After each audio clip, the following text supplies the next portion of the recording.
আমি সংহিতা শিরোমণি। ঘাটাল মহকুমার সমস্ত খবর সঙ্গে সঙ্গে পেতে স্থানীয় সংবাদের ইউটিউব চ্যানেলটি সাবস্ক্রাইব করুন এবং তার সঙ্গে ফেসবুক পেজটিও লাইক করুন। জীবনের দৌড় শেষ হয় না। জীবন এক অদ্ভুত দৌড়। কেউ শুরু করে জুতো সহ, কেউ খালি পায়। কেউ জন্ম থেকেই 100 মিটার এগিয়ে থাকে, আবার কেউ হাঁটার আগেই হোঁচট খেয়ে পড়ে যায়। সময়ের সাথে আপনি বুঝতে পারবেন এই দৌড়ের নিয়মগুলো কখনোই সবার জন্য একরকম নয়। আপনি হয়তো দেখবেন কেউ সহজেই সব শিখে নেয়, পরীক্ষার আগের রাতে কয়েক ঘন্টা পড়েই অসাধারণ ফলাফল করে, আর আপনি দিনের পর দিন খেটে গেলেও কাঙ্ক্ষিত রেজাল্ট পাচ্ছেন না। আপনার আশেপাশে এমন অনেক মানুষ থাকবে যাদের জীবন কোনো বাধাবিহীন রাস্তায় চলতে থাকে।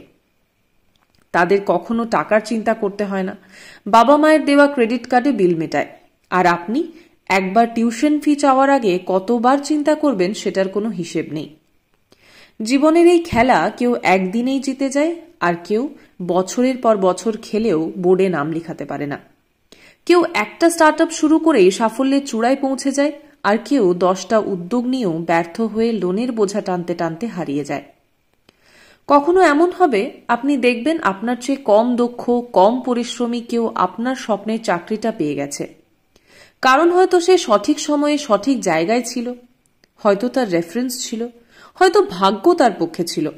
এসব ভেবে হয়তো আপনার নিজের উপর রাগ হবে, জীবনকে অন্যায় মনে হবে। কিন্তু বাস্তবতা হলো, এই প্রতিযোগিতায় আপনি যদি শুধুই তুলনায় ব্যস্ত থাকেন, তাহলে ক্লান্তি ছাড়া আর কিছুই পাবেন না। এখানে কেউ একটা গাড়ির মালিক হওয়ার স্বপ্ন দেখে, আরেকজন সেই গাড়িটা বদলে আরো দামি কিছু চায়। বড় ফ্ল্যাটের মালিক হওয়া মানুষেরও স্বপ্ন থাকে আরো বড় কিছুর। তাহলে উপায় কি? উপায় হলো নিজের লেন ঠিক করা। এই দৌড় কারো জন্য নয়, আপনার নিজের জন্য। অন্যের জীবনের দিকে না তাকিয়ে নিজের গতিতে এগিয়ে যাওয়া। জীবন সবসময় ফেয়ার হবে না, কিন্তু আপনি নিজেকে প্রস্তুত করতে পারেন, সময়ের সাথে নিজেকে গড়ে তুলতে পারেন। কারণ সত্যিকারের জয়ী হওয়ার জন্য গন্তব্যে পৌঁছানো দরকার নেই, দরকার শুধু এক পা করে সামনে এগিয়ে যাওয়া। সোশ্যাল মিডিয়ায় ঘুরে বেড়ানো এই সুন্দর লেখাটি জানি না কে লিখেছেন, তবে লেখাটি অত্যন্ত বাস্তব ছুঁয়ে যাওয়া লেখা, যা আমাদের প্রত্যেকের জীবনের সঙ্গে মিলেমিশে রয়েছে। আজকে একটি সুন্দর ভিডিওর সাথে সাথে একটা সুন্দর জীবনমুখী লেখাও আমি সংহিতা শিরোমণি পড়ে শোনালাম আপনাদের। আজকের এই ভিডিওটি যেটা দেখলেন সেটি ছিল চন্দ্রকোনা থানার পোড়াহারি গ্রামের। আর 3-4 দিন পর থেকেই তাপমাত্রার পারদ 40 ছুঁতে চলেছে।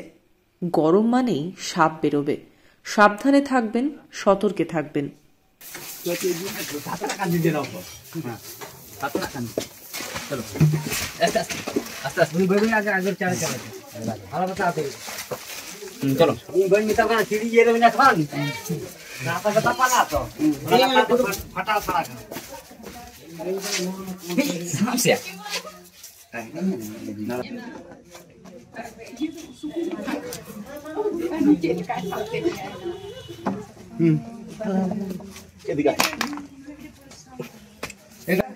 শুনে রাখো, সাপ সম্বন্ধে কিছু সচেতনতা বার্তা অফিসিয়াল।